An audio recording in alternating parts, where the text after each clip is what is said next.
Here is the interview that Tucker Carlson gave. He gave it in, I'm going to show you two segments. The first one was his attack on Ben Shapiro and his allies for seemingly wanting to prioritize the needs of Israel over the needs of the United States. And here's what he told Sagar Anjeti. This was on December 29th. For years. Yeah. I've watched it with Ukraine, and I watch it now with Israel. You know, I watched in particular, there was a lot of consternation around some comments you made, I think by Ben Shapiro and other, where you were like, well, I've never seen this level of care about Americans who are dying of fentanyl, which I think is a traditional nationalist message.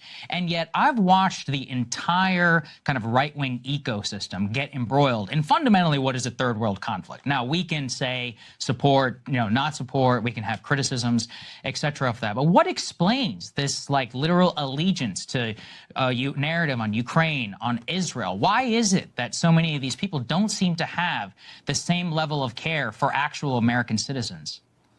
You know, I find it really distressing. And in both of those conflicts, I approached it with a clean conscience because I just don't have strong feelings one way or the other. And I'm not hostile. I've never hated Ukraine. I don't have any feelings about Ukraine. And Russia, same thing. I've never been to either place, and I'm not invested emotionally. So I could just look at it from an American perspective. In the case of Israel and the Arab world, I've spent a fair amount of time in both, and I like both. And I felt terrible for the people who were killed on October 7th. I still do. So I had no weird motive. I was just like thinking about it from an American perspective. Is this good for us or is it not? And I was just amazed by the intolerance and the willingness to immediately go to invective and character assassination. And it's like, well, I said, you know, first of all, if the people who live in Gaza who are being moved out are so evil and dangerous that they can't live in the region, why would you want them to move into my country? I mean, what are you saying? They can't live there because it's too scary to live next to them, but they can live next to me? So at that point, I felt very hostile about that because it showed such contempt for me and my family and my neighbors and my country. It is my country. That's how I feel about it anyway. It's all of our country. And so I was like disgusted by that. And I said so. And I don't know why that's weird. Why wouldn't I be offended by that? And then it was immediately, you know, I'm a hater or a bigot or something like that. None of that registered with me because, you know, first of all, I've been attacked for so long, but attacks that aren't true. You know, if somebody said, you know, wow, you've gained some weight this summer, I'd be like, oh, it would hurt my feelings because it's true. But if someone's like, oh, you're a hater, you hate, you know, that's not true. So I don't really care. But I did think it showed like the level of not just corruption, which I knew, but of like emotional instability and craziness. I mean, there are people, and I stopped reading any of it, but there are people on the right who have spent the last 2 months every single day focused on a conflict in a foreign country as our own country becomes dangerously unstable on the brink of financial collapse with tens of millions of people who shouldn't be here in the country. We don't know their identities or the purpose of their being here. Like stuff could destroy the country for real and make it impossible for my kids to live here. They've said nothing about that, and they're focused with laser intensity on foreign conflicts. And I'm like, at some point, I've got 4 kids. If I'm so caught up in the problems of my neighbor's children and completely ignoring my own children as they get addicted to drugs and kill themselves, you know, I'm not against helping my neighbor's kids, but clearly I don't love my kids. I mean, that's the only logical conclusion, and they don't care about the country at all. And that's kind of their prerogative, but I do because I have no choice because I'm from here. My family's been here hundreds of years. I plan to stay here. Like, I'm shocked by how little they care about the country, and including the person you mentioned. And I can't imagine how someone like that could get an audience of people who claim to care about America, because he doesn't, obviously, right? Right.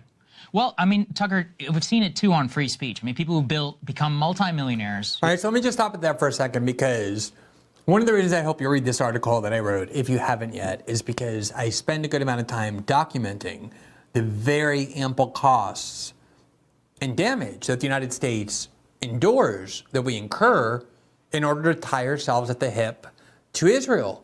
There is no country on the planet who has been as steadfastly devoted to the Israeli war as the United States. A lot of countries in the first week with the emotion of October 7th stood up and said, oh, we support Israel. And as I've seen what has unfolded in Gaza, the complete destruction of civilian life, they have often rapidly retreated, but the Biden administration is steadfast. They defend everything Israel does. and has made very clear that there's nothing that can get Joe Biden to reconsider paying for Israel's war, shielding it diplomatically in the world, and essentially justifying everything that they're doing. And I go through all those costs, which I really hope you'll read, and decide, are those costs worth it? Why are we willing to incur such mammoth cost if you don't care about the moral component of the war? From just a pragmatic perspective, we interviewed Professor Mearsheimer last week, and he went through a lot of that as well. But the amazing thing about it is the abandonment of conservative principles, including the fact that, as Tucker just alluded, and this is something else I document in the article, the minute that you raise any of these issues, the minute you start questioning the Israeli government or you start questioning the American support for it, you will not just be disagreed with, you will have your character smeared. You will be called racist and bigoted and told that you are driven by a hatred for Jews. And the irony of that is that the primary grievance of the American right when it comes to left liberal tactics is that a lot of people on the left, a lot of American liberals, are incapable of engaging in debate any longer without immediately accusing everybody who disagrees with them of being racist and bigots. And to listen to the American right complain about that all these years and then watch them become the leaders of and the most aggressive and casual purveyors of that topic.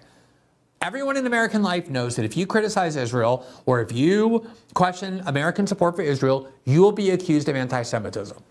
To the point that just like racism and all the other accusations whose meaning has been diluted because of its overuse and cynical exploitation, that accusation has lost its sting, which is very dangerous because there is anti-Semitism in the United States.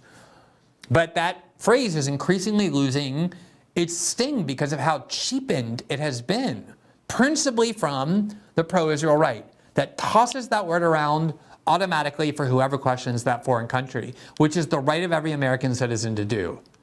And that's exactly what happened to Tucker. A lot of conservatives who have been holding their tongue as he's been criticizing Israel for the last 3 months heard this interview and decided this was a bridge too far. Now, the other point that he made, and this is one that he's made with me twice. I did his show early on in the conflict, I think late October, and then he came on my show last month, and this is one of the things we focused on, was the extraordinary way in which the American right has aggressively embraced, not all the American right, this sector of the American right has aggressively embraced the exact tactics of censorship, cancellation, all the things they pretended to oppose and loathe when done to them in order to silence and punish and destroy their reputations and even get fired a lot of Israel critics. And the excuse that I always hear from those who are doing that is, oh no, we're just doing this because we want to make the left finally have to live under the regime of censorship they created. And the reason that's so false is because this did not just start happening in October 7th. For as much as right-wing speech has been the target of censorship in college campuses and more broadly in our political culture, especially since the Trump presidency, Israel critics of the Israeli government, have been the most frequent and the most aggressive targets of censorship in academia and in media. More people have lost their jobs for expressing criticism of Israel in academia, in media, in our corporate world on this topic more than any other. It is not new. It is the opposite of new. I have interviewed on this show many people who have lost their jobs for expressing criticism of Israel. That has been a major source of censorship in the United States for many years, and it doesn't come from the American left. Now, here is what Tucker has said about that in his interview with Enjeti. Well, I mean, Tucker, we've seen it too on free speech. I mean, people who become multimillionaires, who've made entire careers, who've literally became famous, on this very reason. I know you've spoken about this previously, but it's very important to our audience as well. Is that standing up for free speech rights of people you disagree with is probably the most important exercise, and we've seen some of that come for American citizens on Palestine. How do you work through this too when we're both under such immense pressure, even social pressure of like, how could you support this? Take maybe the context of the university presidents. We've got billionaires like Bill Ackman, I'm curious what you make of this. My assessment is they're upset that they're not included as marginalized within the DEI regime. They claim to be against the DEI regime. But will you really keep going to make sure that, you know, all this racial hatred and all this other that's been enshrined in elite institutions will be, you know, once you get a win, are you really going to keep going past that? What's your assessment of this general moment on Palestinian, you know, free speech, hypocrisy, and more? Well, we have free speech in this country, and it applies to people we disagree with by definition, period. I mean, it's the first right guaranteed that, of course, it precedes government. It's given to us by God, as the document says. But it's the first right enumerated in our founding documents. So it's the foundation of the country. And so you can't give any ground on that, like none. And anyone who would give ground on that, and I would include the governor of Florida, who I think is a good governor, and I like him personally, but signing a censorship bill is completely unacceptable. And I don't care what your motives are. I mean, this spring, there was some Black nationalist group that was indicted by the Biden Justice Department for its views on Russia. And my first thought was, you know, that's not acceptable. Now, how much do I have in common with the Black nationalist group that I guess probably hates people who look like me? Actually, I probably 100% chance I'd like him if I had dinner with him, to be honest. I'm sure they're really good guys. I mean, I just sort of feel that. But whatever, it was irrelevant to me. You can't do that. You can't try to put people in prison for expressing opinions the government doesn't like or the ruling class doesn't like, or any opinion must be protected, or no opinions are protected. So anybody who seeks to limit my ability to say what I think, believe what I want, is treating me as a slave. I mean, not as a human being, and certainly not as a citizen. That's just really clear, and I don't know why people don't grasp this. But you know, one sort of parenthetical, ironic note, to see people who spent a career mocking, you know, the sensitive liberals on campus who want safe spaces and they're, you know, feeling in danger because opinions are violence, say that exact same thing. People feel unsafe. What? You know, no. You know, words are not violence. You have to tolerate them in a free society, or it's not a free society. As to the question.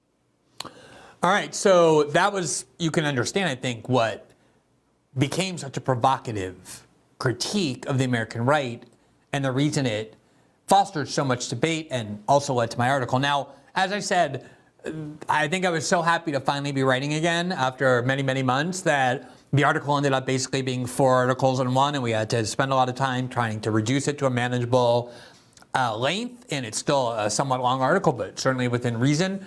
But there were a couple of standalone articles that we're going to publish, one of which was on Bill Ackman, who has become, for a lot of pro-Israel conservatives, this kind of heroic messiah figure, because people have come to believe that he's really interested in dismantling the diversity, equity, inclusion programs at American academia, when in reality that is not his goal. That is the pretense under which he's marching. His real goal is to purge academia of Israel criticism, and knows that in order to get the support of the American right that he needs to package it in this other package. The other aspect of the entire controversy that rarely gets attention because it's taboo is something I also wrote about and then took out, but I'm going to publish it shortly, about how taboos function in American discourse. The reality is, and I just wish people would be a lot more honest about this, is that there are millions of Americans, not just American Jews, but evangelical conservatives and others, who are taught from birth or from childhood, they're indoctrinated with the belief that Israel is not just another foreign country, that Israel is a special country. It has a particular importance, sometimes divinely ordained or culturally critical. And that has come to shape into adulthood a lot of people's views about what American policy should be geostrategically. And that plays a vital role in why people like Ben Shapiro look at a set-aside program for Jews, jobs only for American Jews, a contradiction of everything he claims to believe in. And his first reaction instinctively is to say, love this. I think that needs to be aired a lot more.